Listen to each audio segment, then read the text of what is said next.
Hello, ನಮಸ್ಕಾರ. Welcome back to my YouTube channel, ವಿಚಾರ channel. Summer ಹಾಲಿಡೇಸಲ್ಲಿ ನಾನು ಊರಿಗೋಗಿದ್ದೆ. ಸೊ ಅವಾಗಿನ ಹಾಲಿಡೇಸ್ ವೀಡಿಯೋಸ್ ಇದು. ಸ್ವಲ್ಪ ಬ್ಯುಸಿ ಇದ್ದೆ, ಮಗಳ ಅಡ್ಮಿಷನ್, ನನ್ನ ವರ್ಕ್ ಅದು ಇದು ಅಂತ ಹೇಳಿ ಅದಕ್ಕೋಸ್ಕರ ವೀಡಿಯೋಸ್ನ ಅಪ್ಲೋಡ್ ಮಾಡೋಕ್ಕಾಗಿರಲಿಲ್ಲ. ಸೊ ಈಗ ಅಪ್ಲೋಡ್ ಮಾಡ್ತಾಯಿದ್ದೀನಿ. ಇಷ್ಟ ಆದರೆ ಲೈಕ್ ಮಾಡಿ, ಸಪೋರ್ಟ್ ಮಾಡಿ. ನಮ್ಮ ರಾಯರನ್ನು ನೋಡೋಕ್ಕೆ ಮಂತ್ರಾಲಯಕ್ಕೆ ಹೋಗೋಣ ಅಂತ ಪ್ಲ್ಯಾನ್ ಮಾಡಿ ನಾನು, ನನ್ನ ತಂಗಿ ಆ್ಯಂಡ್ ಲಕ್ಷ್ಮಿ ಅಂತ ಹೇಳಿ ನಮ್ಮ ಫ್ರೆಂಡು 3 ಜನ ಸೇರ್ಕೊಂಡು ಹೊರಟಿದ್ವಿ. ಜೊತೆಗೆ ನಮ್ಮ 3 ಜನಕ್ಕೂ 3 ಬಾಲಗಳು ಕೂಡ ಬಂದಿದ್ದಾರೆ ನೋಡಿ. ಬೆಳಗ್ಗೆನೇ ಹೊರಟಿದ್ವಿ. ಸೊ ಮಕ್ಕಳೆಲ್ಲ ಪಾಪ ಹೊಟ್ಟೆ ಹಶು ಅಂತ ಇದ್ದರು. ಅದಕ್ಕೆ ನಮ್ಮ ರಾಯಚೂರಲ್ಲಿ ತಿಂಡಿ ತಿಂತಾ ಇದ್ವಿ.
ಟ್ವೆಲ್ ಟು 1 o'clockಗೆಲ್ಲ ರೀಚ್ ಆದ್ವಿ ಮಂತ್ರಾಲಯಕ್ಕೆ.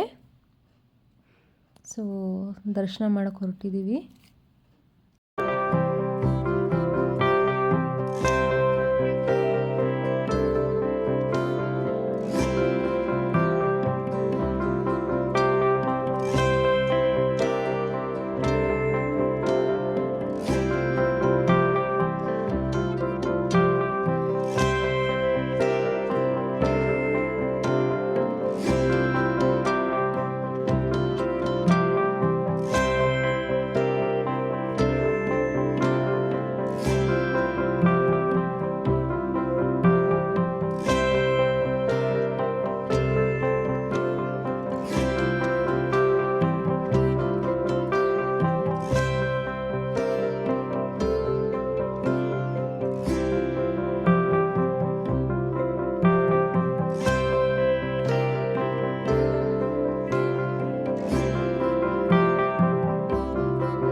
ರಾಯರ ದರ್ಶನ ತುಂಬ ಚೆನ್ನಾಗಾಯಿತು. ಅದರಲ್ಲೂ ರಾಯರ ಮುಂದೆ ನಿಂತು ನನ್ನ ಮಗಳು ಪೂಜಾಯ ರಾಘವೇಂದ್ರ ಶ್ಲೋಕ ಹೇಳ್ತಾ ಇದ್ಲು. ತುಂಬಾ ಖುಷಿಯಾಯಿತು.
ನನ್ನ ತಂಗಿ ಎಲ್ಲೋದ್ರೂ ಶಾಪಿಂಗ್ ಮಾಡ್ತಾನೆ ಇರ್ತಾಳೆ. ಸೊ ಇಲ್ಲಿ ಕೂಡ ಕಂಟಿನ್ಯೂ ಆಗಿದೆ.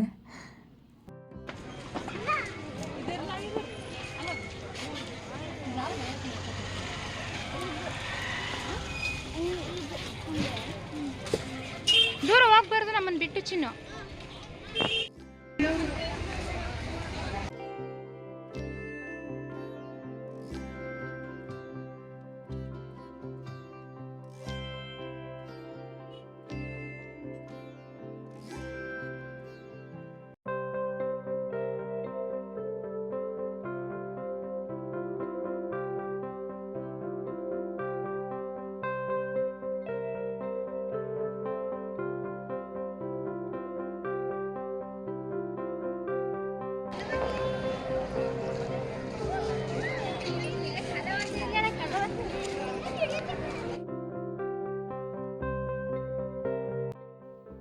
ಮಂತ್ರಾಲಯಕ್ಕೆ ಹೋದ್ರಂತೂ ಅಲ್ಲಿನ ವಾತಾವರಣ ಬಿಟ್ಟು ಬರೋದೇ ಕಷ್ಟ. ಅದರಲ್ಲೂ ಆ ಜಾಗನ ಬಿಟ್ಟು ಬರೋಕ್ಕೆ ನಿಜವಾಗ್ಲೂ ಮನಸ್ಸೇ ಬರಲ್ಲ ನನಗಂತೂ.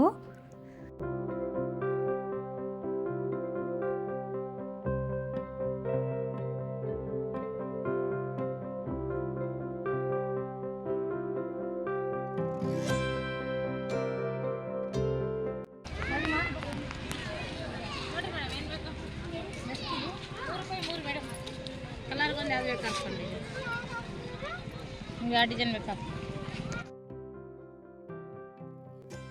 ಕೊನೆಗೂ ಅಲ್ಲಿಂದ ಹೊರಟು ಬಸ್ಸಲ್ಲಿ ರಾಯಚೂರಿಗೆ ಬಂದ್ವಿ.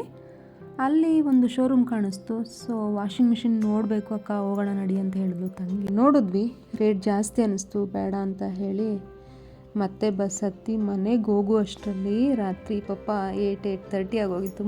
ತಂಗಿ ಮಕ್ಕಳೆಲ್ಲ ಕಾಯ್ತಾ ಇದ್ರು, ಇಬ್ಬರನ್ನ ಬಿಟ್ಟು ಹೋಗಿದ್ವಿ. ನೋಡಿ ನಾವು ಹೋಗ್ತಿದ್ದಂಗೆ ಏನು ಖುಷಿ ಆಗ್ಬಿಟ್ರು. ಆವತ್ತೇ ತಮ್ಮನ ಬರ್ಡೇ ಕೂಡ ಇತ್ತು. ಸೊ ಕೇಕೆಲ್ಲ ತರಿಸಿ ತಮ್ಮನ ಬರ್ಡೇ ಕೂಡ ಸೆಲೆಬ್ರೇಟ್ ಮಾಡಿ ಓಡಾಡಿ ಟಯರ್ಡ್ ಆಗಿಬಿಟ್ಟಿತ್ತು, ಫುಲ್ ನಿದ್ದೆ ಎಳೀತಾ ಇತ್ತು. Okay, thank you for watching.